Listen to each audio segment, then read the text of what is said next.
have special significance in the covenant of Christianity. Tonight I'm going to depart just a little bit from that idea because the concept we're looking at tonight is more of a concept and less of a single term that's used throughout Scripture. And it's the idea of the treasury or the collection that the church took up.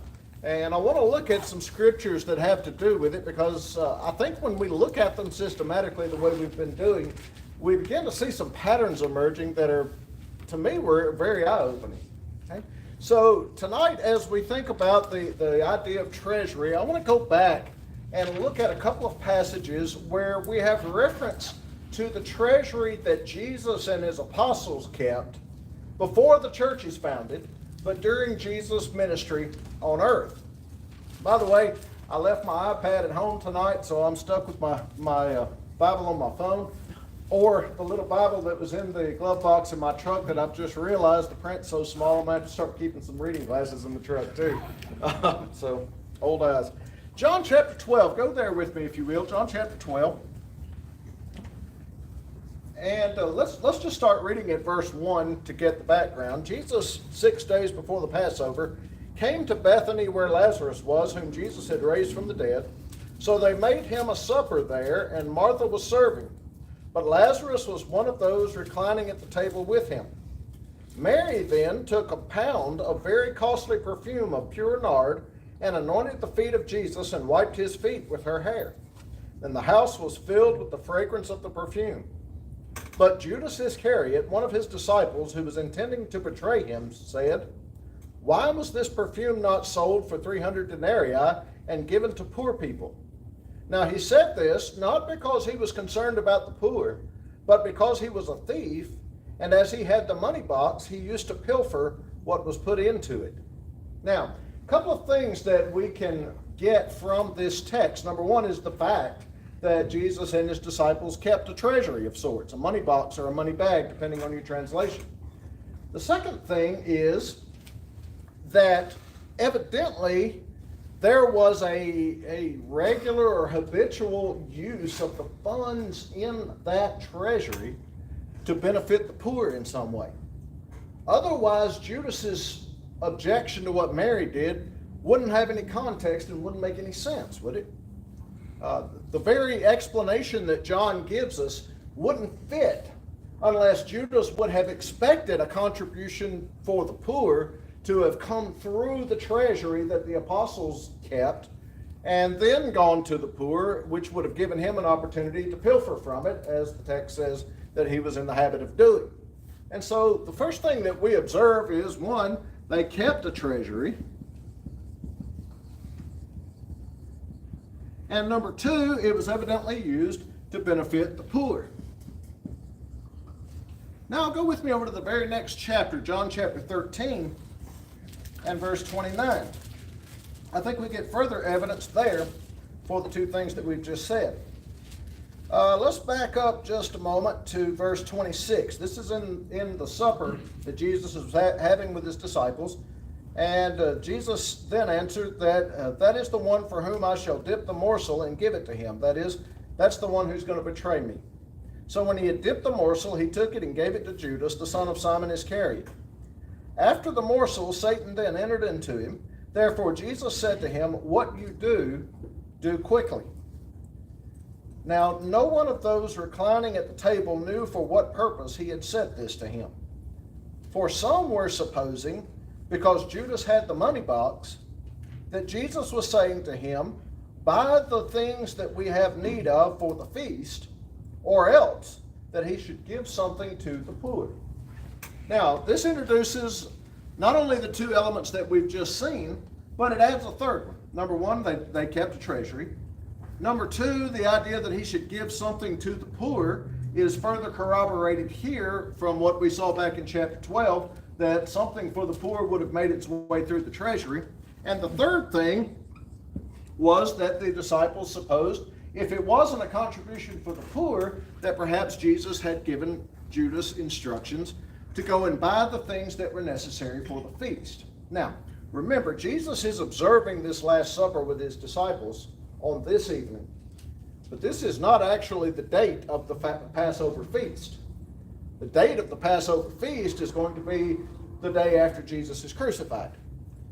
And so his disciples are probably assuming and expecting that they'll observe the Passover feast on the ordinary day, just like they have all of their lives, and will expect that some provision would be made for it. And so when Jesus says to Judas, what you're doing, do quickly, and they have no idea what he's talking about, only Jesus and Judas know that, they assume that he's either telling Judas to go and make a contribution to the poor, or to go and buy the things necessary for the feast.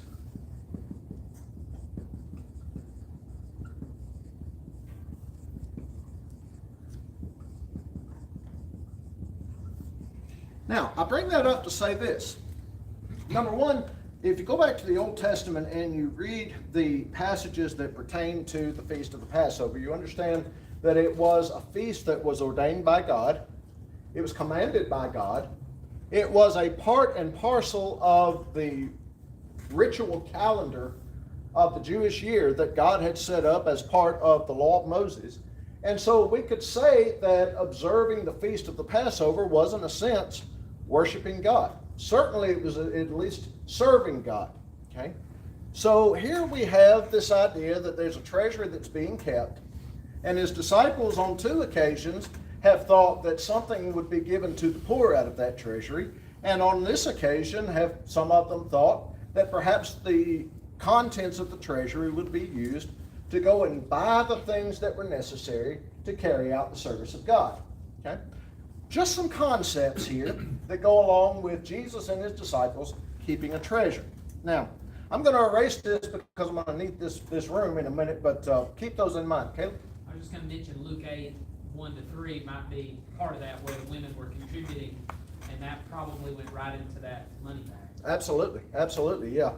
We don't have a whole lot of material on where the money came from that went in there, but you're right, the women contributed, and we know that there were those women who followed him around and ministered to him out of their means and things of that nature. So yeah, so we've got a treasury, and we've got at least 2 things that it was used for, okay?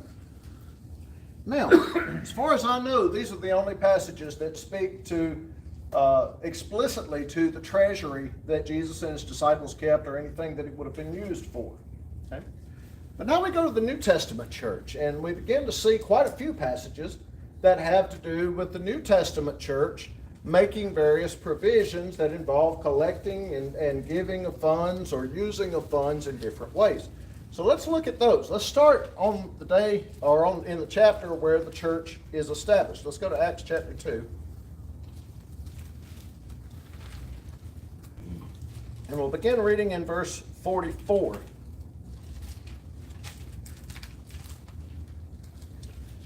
And all those who had believed were together and had all things in common.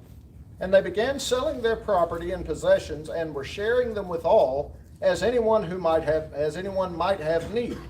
Day by day, continuing with one mind in the temple and breaking bread from house to house, they were taking their meals together with gladness and sincerity of heart, praising God and having favor with all the people, and the Lord was adding to their number day by day those who were being saved. Now, think about the background of Acts 2.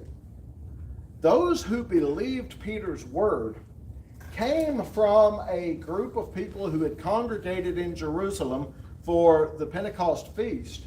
And Luke, in the early part of the chapter, gives us a long list of nationalities that they had come from. And so it's not very difficult to imagine that among those 3,000 who were added on that day, there were at least a fair number of folks who were not native to Jerusalem. They would have made plans to come to Jerusalem for the feast. And they would have made provisions surely for their travel there and back and for their staying while they were there. But we sort of begin to get a feeling that some of them might have stayed longer than they initially intended, because they've encountered the gospel, they've learned something they didn't know, and perhaps here we have some folks who are sojourners, they're far from home, and may be in need of more provision than they had initially planned on. Also, as we're going to see a little bit later on, there were poor among those who were a part of the early church. And so we find the early church selling their possessions and distributing them among one another according as they had need.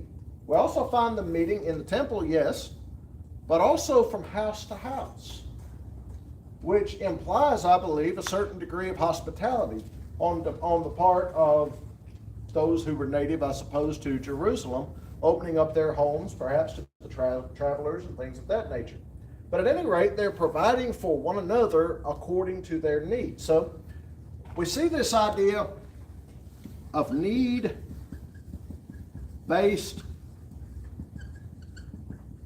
provision.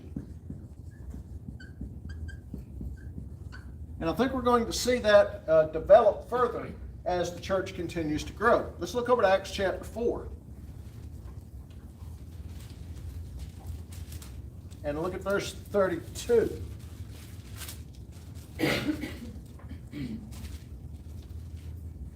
And the congregation of those who believed were of one heart and soul, and not one of them claimed that anything belonging to him was his own, but all things were common property to them. And with great power the apostles were giving testimony to the resurrection of the Lord Jesus, and abundant grace was upon them all. For there was not a needy person among them, for all who were owners of land or houses would sell them, and bring the proceeds of the sales and lay them at the apostles' feet, and they would be distributed to each as any had need. Now Joseph, a Levite of Cyprian birth, who was also called Barnabas by the apostles, which translated means son of encouragement, and who owned a tract of land, sold it, and brought the money and laid it at the apostles' feet. And so we see here that there was not one among them who was needy, and the reason there was not one among them who was needy is not that need didn't exist, but that those who had the means to fill those needs were making use of their possessions to fill the needs of their brethren. And so again, you see this needs-based provision. What we don't see, at least at this stage, is anyone taking advantage of brothers to add to their wealth. Okay. Now later on in the New Testament, we have some warnings about folks being interested in certain positions in the church for filthy lucre's sake. And I think at least part of what may be behind that is the idea of they may have had access, as Judas did, to the treasury of the church. And if their motivation was for filthy lucre's sake, they might have diverted the funds that were intended for the work of the church to their own hoard, if you will. So we see needs-based provision here in Acts chapter 4. Now, we see a special class that gets dealt with, first of all, in Acts chapter 6.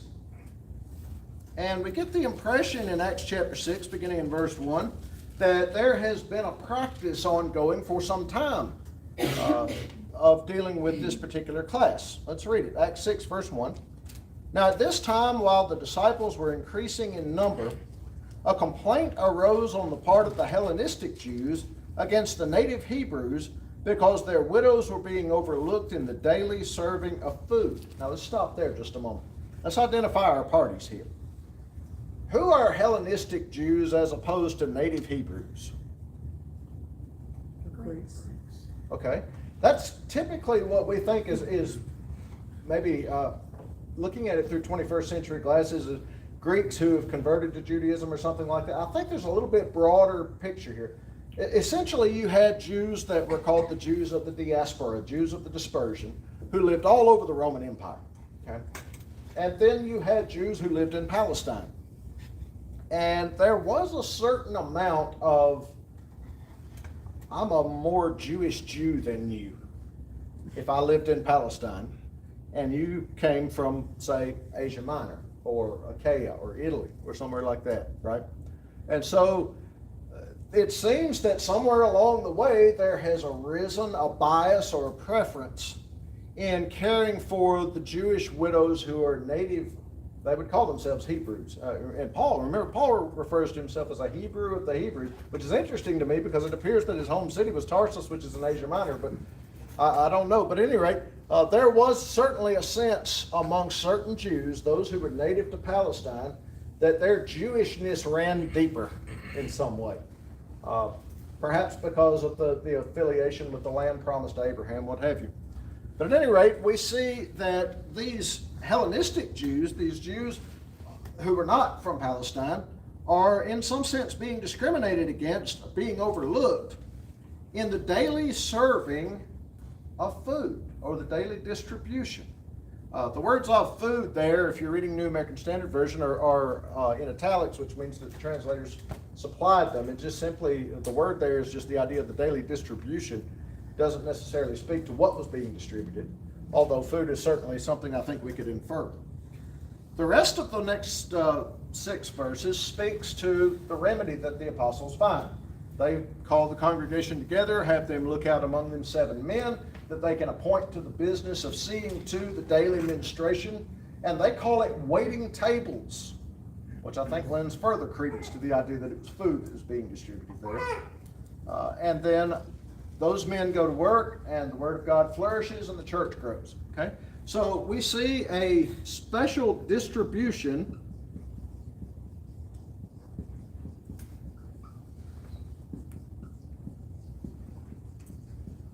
to widows. Now,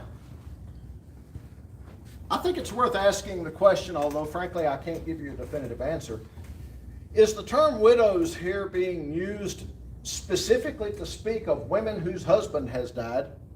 Or is that kind of a catch-all term for those who are disadvantaged? What I mean by that is this. Oftentimes you will hear widows and orphans lumped together, because for purposes of understanding their disadvantage, they're essentially in sort of the same boat. The widow does not have, especially in the structure of society and the household at that time, does not have a husband or younger, adult children to provide for her and take care of her. An orphan doesn't have parents to provide for them and take care of them, that sort of thing. Is this a figure of speech we sometimes call synecdoche, a part standing for the whole, where they're making a daily distribution to those that are disadvantaged, which is maybe predominantly widows, but includes folks who wouldn't strictly meet the definition of a widow like we think about it? I don't know. I will say this. I think when we put this passage together with the other passage that speaks to this matter in 1 Timothy chapter 5, verses 3 through 16, which I won't go into detail tonight because we looked at it in a previous class, that pretty well speaks to widows specifically as women who have lost their husband and adds several qualifications to it. But that passage is very explicit that these women are being enrolled on a list and they are receiving provision from the church. And there are not to be people included on that list who have family members who could provide for them. Their family ought to take care of them. And there are not to be included on that list those who have the ability to go out and obtain provision for themselves, as in the younger women who need to marry again, things of that nature, as Paul says. But there are these widows who are receiving a distribution from the church. That's an interesting concept. All right? Questions or comments to this point? Next one I want to look at is in Galatians chapter 2, verses 6 through 10. Galatians chapter 2, verses 6 through 10. Paul is talking here about when he came to Jerusalem and begins to have dealings with some of the Jerusalem church, and especially some of the more prominent members of the Jerusalem church. And he says in verse 6, "But from those who were of high reputation, what they were makes no difference to me. God shows no partiality.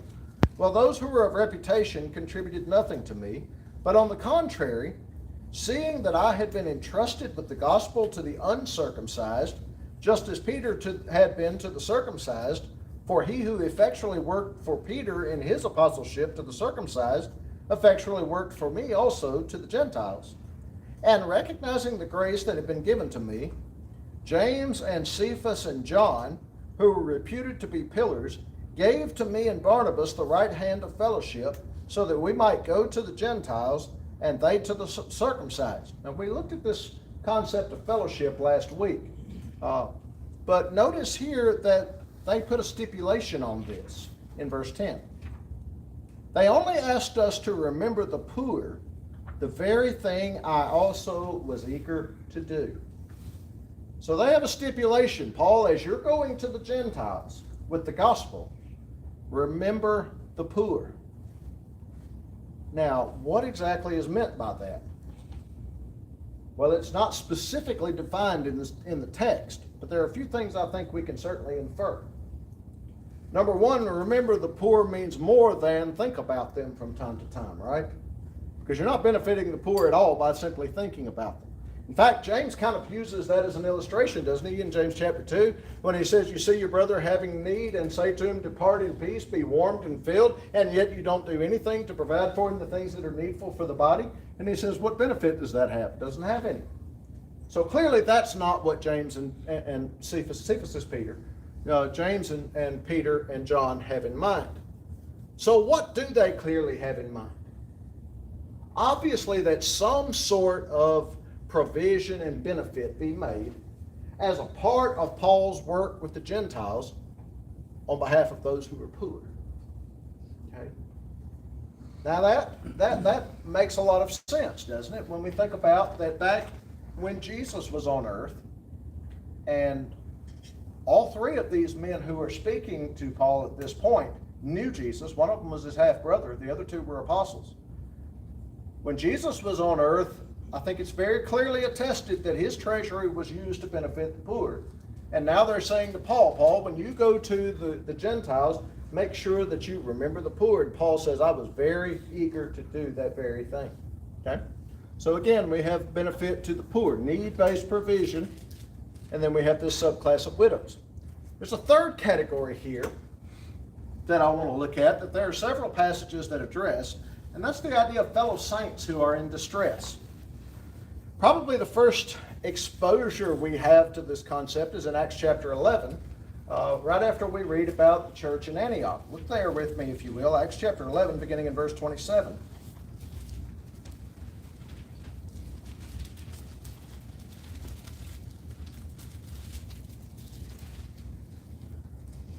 Now at this time some prophets came down from Jerusalem to Antioch. I'm going to pause here and just throw this in. Every Jew always considered any other place on the globe as down from Jerusalem. Okay, if you look on a map, Antioch is almost due north of Jerusalem. Yes, I understand Jerusalem was up in elevation and you would come down in elevation, but to a Jew, everywhere was down from Jerusalem. Okay, so they came down from Jerusalem to Antioch. One of them, named Agabus, stood up and began to indicate by the Spirit that there would certainly be a great famine all over the world. And this took place in the reign of Claudius. And in the proportion that any of the disciples had means, each of them determined to send a contribution for the relief of the brethren living in Judea. And this they did, sending it in charge of Barnabas and Saul to the elders. So here we see a collection taken up in Antioch to go to the brethren in Judea who are about to suffer a famine, being sent by Barnabas and Paul to the elders, presumably the elders at Jerusalem. Okay? Now, for the sake of time, I won't be able to hit all of these verses, but in Romans 15, Paul speaks of coming to see the Romans after he has delivered a collection to Judea. In Acts 24 and 17, when Paul's making his defense about why he was in the temple and what was going on there, a part of his defense in verse 17 is, he said, I came to bring a contribution to my brethren. In 1 Corinthians chapter 16, when he talks about the collection for the saints, now concerning the collection for the saints, on the first day of the week, let each one of you lay by in store. I think he's probably talking about a collection, if not the very collection that we read about in Acts chapter 11, another one like it. Okay? In 2 Corinthians chapters 8 and 9, the entire subject has to do with the collection that the Gentile churches are taking up. And Paul is writing to the quite affluent Corinthian church, and he's telling them all about these Macedonian churches who, by comparison, are dirt poor, who have nevertheless taken up a contribution, and they're ready to give, and Corinth is dragging their feet about giving, and Paul's using that to try and motivate them to fulfill their promise and give, and to do so cheerfully and liberally. Okay? So we have all of these passages that speak to the treasury or the collection of the church being used to benefit fellow saints who are in distress. All right? Then we have a whole other class of verses that speak to the church supporting individual people that has nothing to do with their involuntary circumstances in life. In other words, they're not necessarily widows or orphans or lame or things of that nature. But by virtue of the work they are doing, these passages speak to their entitlement to receive support from the church. Now, let's look first of all at 2 Corinthians chapter 11.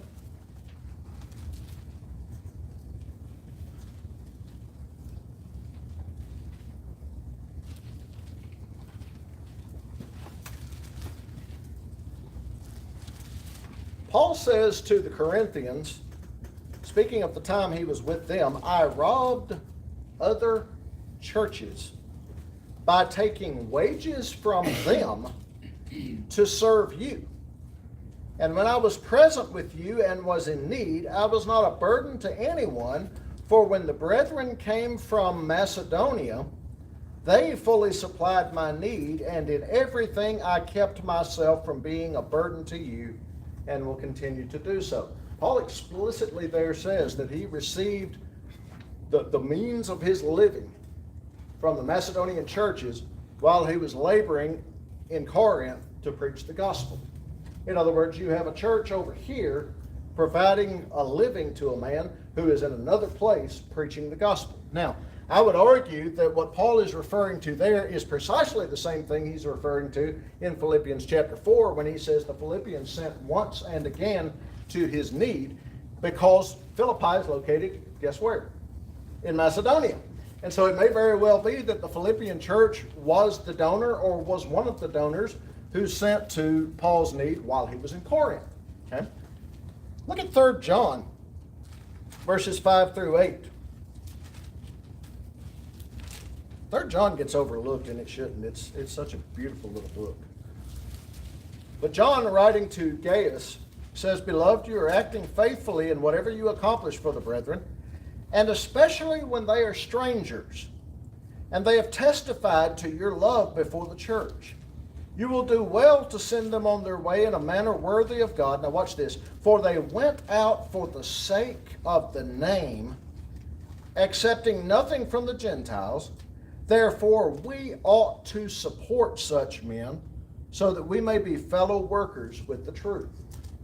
John here is praising Gaius for having supported and apparently hosted some men who went forth for the sake of the name. Beautiful way to describe a missionary, isn't it? And he says this is something we ought to do. I won't read Philemon 7 to you. I believe what Paul is saying to Philemon there is very analogous to what John is saying to Gaius here. Paul says Philemon had refreshed the hearts of the saints there.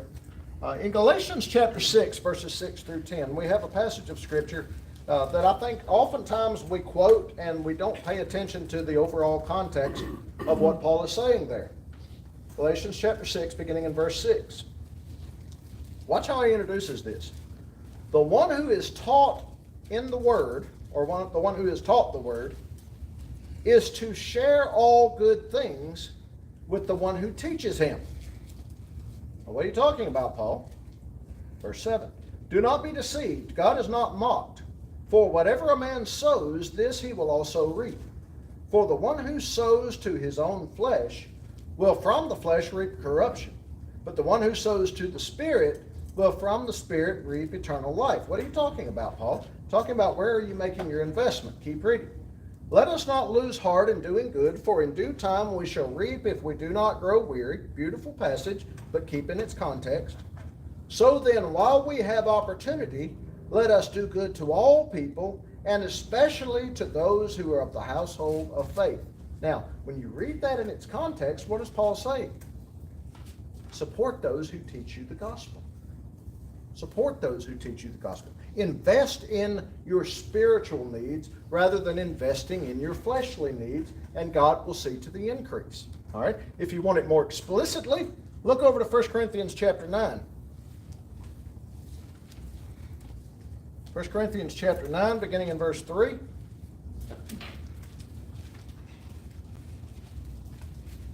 Paul says, My defense to those who examine me is this. Do we not have a right to eat and drink? Do we not have a right to take along a believing wife, even as the rest of the apostles and the brothers of the Lord and Cephas? Or do only Barnabas and I not have a right to refrain from working? Now we know at least at one point in his career, Paul made tents to support himself while he preached. who at any time serves as a soldier at his own expense? Who plants a vineyard and does not eat of the fruit of it? Or who tends a flock and does not use the milk of the flock? I'm not speaking these things according to human judgment, am I? Or does not the law also say these things? For it is written in the law of Moses, you shall not muzzle the ox while he is threshing. We talked about that a couple of weeks ago, what that means. When the ox was pulling the sled around on the threshing floor and threshing out the wheat, you don't put a muzzle on the ox. If he wants to bend down and get a mouthful of the wheat that he's threshing, he's entitled to it. He's earned it. He's helping you thresh. Okay? Same idea here. God is not concerned about oxen, is he? See, this isn't about cows. Or is he speaking altogether for our sake? Yes. For our sake it was written, because the plowman ought to plow in hope, and the thresher to thresh in hope of sharing the crops. If we sowed spiritual things in you, is it too much if we reap material things from you? If others share the right over you, do we not more?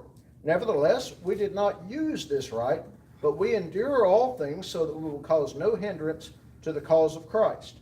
Do you not know that those who perform sacred services eat the food of the temple? Under the law of Moses, there were specific provisions that a certain portion of every sacrifice belonged to the priest who offered it. And those who attend regularly to the altar have their share from the altar. So also the Lord directed those who proclaim the gospel to get their living from the gospel. So here again we see the early church supporting those who are teaching it. Now there's one other class, subclass within this, that we've talked about before, but we'd be remiss if we didn't mention. And that's back in 1 Timothy chapter 5.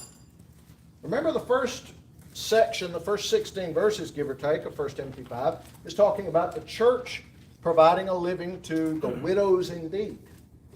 Then in verses 17 and 18, Paul starts to talk about the elders who rule well, and especially those who labor or work hard in the word and in teaching. And he says they're worthy of a double, what? Well, that's the essence of it. What's the word he uses? Honor, which is the exact same word that he had used earlier to speak of the provision going to the widows, right? Honor widows that are widows indeed. And when we looked at that passage earlier, we looked also at the passages where Jesus talked about honoring your father and mother, and we saw that that was clearly more than just saying yes sir and yes ma'am. It involved providing a living for them at a certain point, right? And so what he's talking about here is there are some individuals who by virtue of the work they do are entitled to rely on the church for their living. Paul is a sterling example of the fact that sometimes those who have that right may, for the sake of expediency, forego that right to ensure that the right doesn't become a stumbling block to the work that they're doing. But that doesn't negate the right that they have. Now, one thing I want to say very quickly before we end. We've exhausted these verses and not one mention of paying a light bill or a mortgage on a church building or anything like that. Where do we fit that in? Are we saying that those things are unauthorized? No, we're not, for two reasons. Number one, we have to understand the idea of those things which are authorized by implication. The Lord says, go into all the world and preach the gospel to every creature. If I go on the back of a donkey, have I fulfilled that commandment? Yes, I have. If I go in a 747, have I fulfilled that commandment? Yes, I have. The how is not an issue there, it's the what, right? So the Lord commands us to assemble as the saints. How many people at North Jackson have a house big enough for 600 of us to come together in their house? If you do, I'd like to shake your hand. I don't think any of us do. And that's the point. There is a certain level at which there is room under the umbrella of expediency to find a way and make use of the means available to us to carry out the needs of the things that God has commanded us to do. Now, isn't it interesting when we go back to John 13, that one of the things that the disciples thought that Jesus may have been talking about when he told Judas, what you do quickly, was to go and use the treasury to purchase provisions for the feast. In other words, the funds of the treasury are to be used in order to carry out the work that God has told us to do, right? So we have an example of such a thing in the life of Jesus. We have the principle of that which is authorized in the in the realm of judgment in order to carry out the work that God has told us to do, where he hasn't specified exactly how to do it. And there are certain things that may be used from the church treasury that fall into that realm. But I find it extremely interesting that clearly the vast majority of the passages in the New Testament that talk about where the church's funds are expended either have to do with helping those who are disadvantaged or making possible the spreading of the gospel. You find that interesting? Food for thought. Hope this is helpful to you. Thank you for your attention.